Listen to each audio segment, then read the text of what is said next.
Hello, welcome to the weather update. It's 8 o'clock on the 3rd of July, and yep, Verizon is back.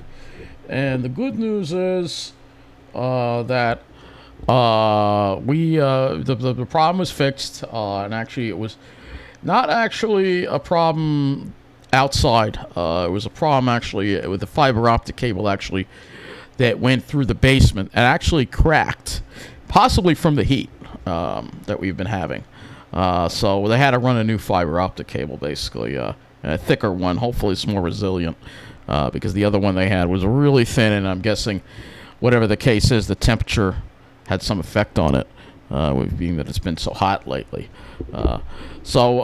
Anyway, speaking of the weather, let's talk about today. Obviously not hot at all, quite chilly. Temperature's only in the 60s, damp. We had this big upper level low over us, as you see here on the satellite, and you can see actually some smoke. This is actually smoke here. This is all smoke down here, and this is a sign of what we're going to maybe be dealing with in the coming days here, as we start dealing with lots and lots of smoke from wildfires. But before we get to that, though, let's look at the climate summary for the month of June. All right, this is for the month of June 2021. All right, and we'll go through Islip and we'll go through Central Park. So in June 2021 at Islip, the average maximum temperature was 79.2, and the average minimum was 62.0. Now the normal average maximum is 77.2. The average minimum is 60.9. And that means our mean was 70.6 and the normal 69, so we're about 1.6 degrees above normal. The highest temperature was recorded on the 6th at 90, and the lowest was 49 on the 1st, oddly enough within 5 days of each other. All right, precipitation totals, dry month, only 1.60 inches of rain fell at Islip. Normal is supposed to be 4 inches. That is a 2.40 inch deficit of rain. So quite a bit deficit of rain. Last year's June was also dry, you'll notice as well. So quite interesting. Here are the rest of the statistics down here at the bottom. 0.59 average sky cover, 7 days fair, 11 days partly cloudy, 12 days cloudy. All right. So that's a look at what it was in Islip. Now, let's go and look at Central Park's climate report for June. So, for Central Park, the average maximum was 82.5. Normal is supposed to be 79.7. The average minimum, 66.0. And the normal is supposed to be 64.4. The mean, 74.3. The normal mean is supposed to be 72. So that puts us 2.3 degrees above normal for New York City. The highest temperature in New York City was recorded on the 30th, the last day of June. 98 degrees. The low is 55 degrees on the 23rd of June. Precipitation. Central Park got into more storms than Islip. So they got 2.62 inches. That's still below normal. The normal amount is supposed to be 4.54. That is 1.92 inches below normal.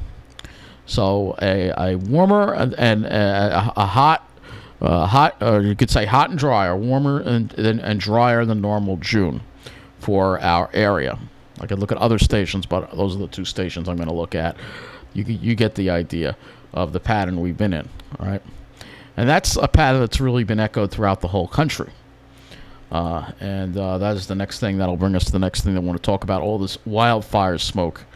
And here it is. Look at all this smoke. Now, you have these fires in Western Ontario. That's where the smoke from them is going to probably work into our area, probably starting tomorrow and to the next day. So even if the sun comes out, we may have some haze around and poor air quality due to the smoke from the wildfires. And there's a lot of smoke, a lot of fires going. You have fires in the west. You have fires in British Columbia. And there's even some smoke up here, too, as well. This is today's high-resolution satellite. And you can see here, again, the smoke that we have on this high-resolution satellite. Now, if I push this back a little bit, you'll be able to see how this is all traveled. So this is July 3rd. This is July 2nd. So you can see where the smoke is coming from. Here are all these fires, lots and lots of fires in Western Ontario right now. And then you have more fires up here. And this is all from that hot, dry weather, which is still ongoing in parts of Canada right now. And you can see here, again, another fire over there. So you got all these fires going. Look at all these fires, some that are north of Kamloops. And you're going to have the same deal with the smoke again this year. It's just going to be something that we're going to have every summer now due to climate change. Here's the 1st of July. And again, look at all that smoke from the fires there that is being generated. So lots and lots of smoke from fires, which means lots and lots of hazy skies, unfortunately. And yes, we also have fires in Siberia too, by the way. So look at all those fires in Siberia there, eastern Russia. Here's the 1st, the 2nd, and we don't have for the 3rd yet. So you can see where we're going here, and that's why you gotta have to make the most of when you have blue skies, because even if we get a dry, cool air mass from Canada, it's probably gonna be full of wildfire smoke. So that's we're going to be dealing with this haze now in the sky, which is going to be a problem now for the indefinite future, unfortunately. Getting back to our current conditions here, again, only in the 60s. That's pretty much we've been all day today. Only in the 60s, and just kind of damp out there. The air ain't that dry. We have dew points in the upper 50s. Obviously, you're not going to really feel the humidity at temperatures like this, but it definitely is a lot cooler. Let's take a look and see how much rainfall we have received today. Precipitation. And let's move this back to midnight, because we had some pretty steady rain across the area, which is good news. In some areas, actually, so it looked like there was some heavier showers along southwestern Nassau County, 1.52 around Lynbrook. We got about a half an inch in Carl Place, Republic Airport, 0.60, Islip, 0.49. Head out east. It looks like they got some more rain over there, right where it's needed to, over the Pine Barrens there. Around Eastport, 1.21. Gabreski Airport got 1.15. So there was some heavier rain associated with that that's low center. When you go over the city, the numbers are a little lower, and even less in New Jersey. However, I heard about some interesting amounts of rain yesterday, actually, at some of these stations here.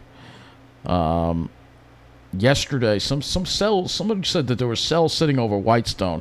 Unfortunately, there are no observations from Whitestone on this.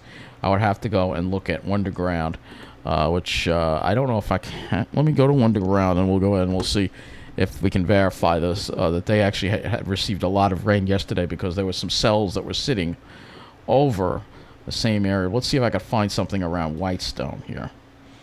Okay, well, here's something around Whitestone. All right, here's Beechhurst. We'll pick this one, Whitestone, because somebody said Whitestone got a lot of rain yesterday.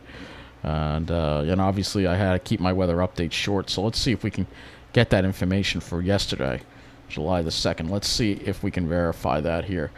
Rainfall. Yes, 2.81 inches. So, yeah, there was a cell that sat right over a small area and caused some flash flooding. Look at that, 2.81 inches, because as we saw yesterday, they kept training over the same areas, and I have a video of it for you as well. And actually, you can see how the temperatures dropped yesterday as that cold front came through.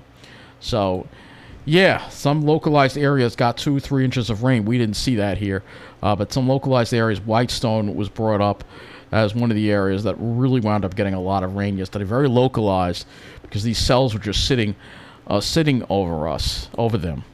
And if we go to the radar here, we'll rewind the radar using Ventus Sky, and we'll show you what was going on earlier today. So you can see all that heavy rain. The bulk of that heavy rain associated with this center of low pressure went over that area of Suffolk County, so that's why they got a decent amount of rain today. Now, if I bring this back to tomorrow, we can show you what happened yesterday. So you can see here, these cells kind of just sat over the North Shore there. You can see how they're just sitting there over the North Shore. particularly Whitestone, this area right here. The other cells are just sitting out over the ocean, out over, I meant the Long Island Sound, but you can see how Whitestone just kept getting hit time and time again, and these things were just not moving very much. It was just like a convergent zone almost like a sea breeze front that was just stuck over there. So now let's take a look at Elsa. Elsa is weakened to a tropical storm after crossing over the Dominican Republic, but it is still a very strong tropical storm. So let's go with the latest on Elsa right now. Latest public advisory on Tropical Storm Elsa. As of 8 p.m., Elsa slows down as it passes between Haiti and Jamaica. Reconnaissance aircraft en route to investigate the storm. So as of 8 p.m., location 17.8 north, 74.7 west, about 40 miles south-southwest of Tiburon, Haiti, and about 140 miles east of Kingston, Jamaica. Maximum sustained winds are 70 miles an hour, moving west-northwest at 23 miles an hour. It's pretty fast. Minimum central pressure 998 millibars, or 29.47 inches. It's caught up in the trades, and that's probably why it hasn't strengthened all too much, because it does have a little shear, but still the storm outperformed a lot of expectations, which is what we have to expect. And of course, this is the earliest named E storm. So they're expecting Elsa to decrease in forward speed, followed to the by a turn toward the northwest Sunday night or Monday. On the forecast track, Elsa will move near the southwestern peninsula of Haiti over the next few hours, and then move over Jamaica and portions of eastern Cuba on Sunday. By Monday, Elsa is expected to move across central and western Bermuda and head toward the Florida Straits. Elsa is forecast to move near or over portions of the west coast of Florida on Tuesday. Now, wouldn't it be interesting if this makes a hit on Orlando? And I say the irony behind that because Elsa is, Elsa, the Disney character. That would be kind of interesting if this thing hits Disney World. Maximum sustained winds remain near 70 miles an hour with higher gusts. Little change in strength is forecast through Sunday, but gradual weakening is forecast on Sunday night and Monday, when Elsa is expected to be near or over Cuba. Tropical storm force winds extend outward up to 125 miles, mainly to the north of the center. And a wind gust to 46 miles an hour was recently reported in Port-au-Prince, Haiti. So let's go take a look and see what look at the warning cone. And here is the warning cone. So this is how they're tracking. Tropical storm warnings in effect for Jamaica and most of Cuba. Tropical storm watching for the west part of Cuba will probably be extended to a warning. And then a watch also for the Florida Keys. This probably will also be extended to the warning. And you can see it's going to cross over the Florida perhaps sometime between Tuesday and Wednesday, and making a landfall on the west coast. And then we may see some effects as far as remnants go maybe next weekend, but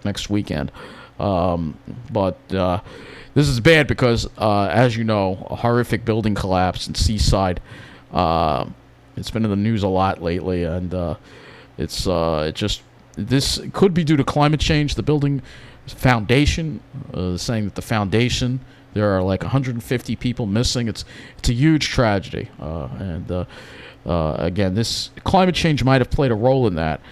Because the rising sea levels could have eroded out the foundation of that. Of course, that's just speculation. We have to wait until they, deconstruct everything, and it's going to take a very long time before. But it is a terrible tragedy, nonetheless. So that's the latest on Elsa. Let's go and look at it on satellite right now. Doesn't look too organized. You can see it's kind of messy, but because of its interactions with land, and it's going to be interacting with land again. So I don't think this thing will become a hurricane again, but we'll have to see what happens. If it gets out over the water enough and has enough time, it could re-strengthen. But odds are it won't really become a hurricane again. But still, 70-mile-an-hour winds. This is a strong tropical storm, so it's something definitely still that can cause damage and cause problems. So it will have to be watched. So now let's go to the models, and we're going to see what is going to be happening now as we head into the following week. And you see here, this low-press system is finally going to slowly make its way away from us here on Sunday. And we should start drying out. Maybe a slight chance of shower tomorrow. Slight. Won't be anything like today. Today was like a washout. And then for Monday, we should see much drier conditions, hopefully. we'll have to look. It's still, GFS is still showing some instability over us. But after that, then the heat starts building. Here you see Elsa in a very weakened state, going up. Actually, it would go up the west coast and then making a landfall over the panhandle. Meanwhile, we'll be dealing with some stall front syndrome, and this could ride up along that stall front and provide us with rain, perhaps.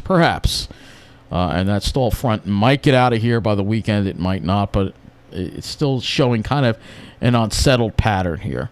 And again, without a very strong jet stream to move anything along, you'll see that that's what we're going to have. Because again, I'll pull up the jet stream here so you can see barely a jet stream to move anything along. By the way, let's you can clearly see that barely a jet stream at all whatsoever. It's kind of a mess. Kind of a mess, as you see. So now let's go look at the temperature anomalies. And the other thing is the heat, of course, in the west. Unfortunately, will continue in some form as we head into next week. And I'm going to pull out a little more onto the North American view so you can see these temperature anomalies and see how we have this. They're going into Western Canada, so it's very warm, very dry, and this is going to help fuel those fires, and the conditions are going to continue to be favorable for wildfires until there's a change. It looks like there's some colder air that will try to come into parts of Canada, but the overall trend is that warmth, as you see there. But it does cool down in the east, as you're noticing here. Not quite as a huge anomaly in the east. So it looks like, at least this is what the GFS has to say. We'll have to see what happens with that. So let me go to the HRRR now, and we'll localize things a little bit, and we'll go to the 18Z run, which will take us pretty far out into tomorrow. So you can see that lingering rain. Maybe slight chance of light rain tonight, and then we're done with it. Tomorrow there could be a very slight chance of a very small spot shower or maybe a thunderstorm. You can see very small cells developing here. Nothing widespread. And then on Monday, we're finally going to have probably a dry day where there won't be any chances for precipitation. Going to look at our temperatures. You'll see the temperatures will also come up, but we'll still be below normal. Here we are into tomorrow. You'll see temperatures into the low and maybe low 70s, mid 70s. This is indicating plenty of clouds around. Looking at this, a little warmer in Jersey, maybe mid 70s.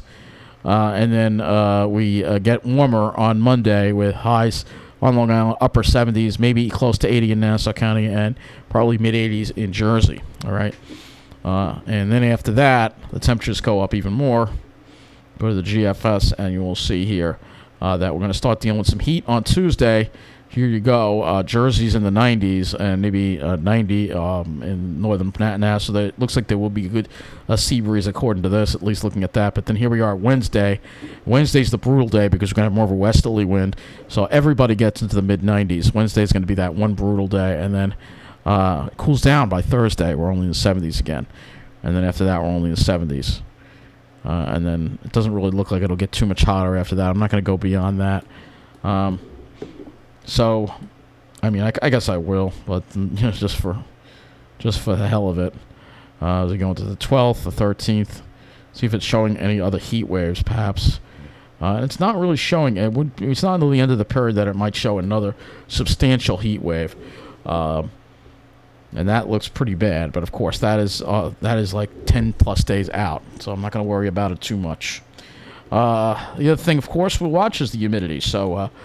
Look at the dew points tomorrow. They're still going to be low, still comfortable out there. You can see light south winds, and then those south winds pick up a little more on Monday. So that'll keep the onshore flow will keep Long Island cool. And then for Tuesday, you can see we have more of a southwest to south flow. So that may mean we'll have again that heat building, and you can see the humidity also building. But look what happens when we get to Wednesday, and this is why we're going to die. So look what happens Wednesday. Winds go west for a time, and that is going to kill us. We're going to deal with 90. So that's why I think Wednesday is going to be a brutal day of the week. And you can see this front here, this change in the dew points. You can see what happens here. The front kind of just stalls out. Again, there's not really anything to move these fronts along. So they always get stalled out usually. So We're going to be dealing with lots of stall front syndrome. Because again, without a jet stream, even if you could get the fronts all the way through, then you'd be dealing with the smoke. So let's go look at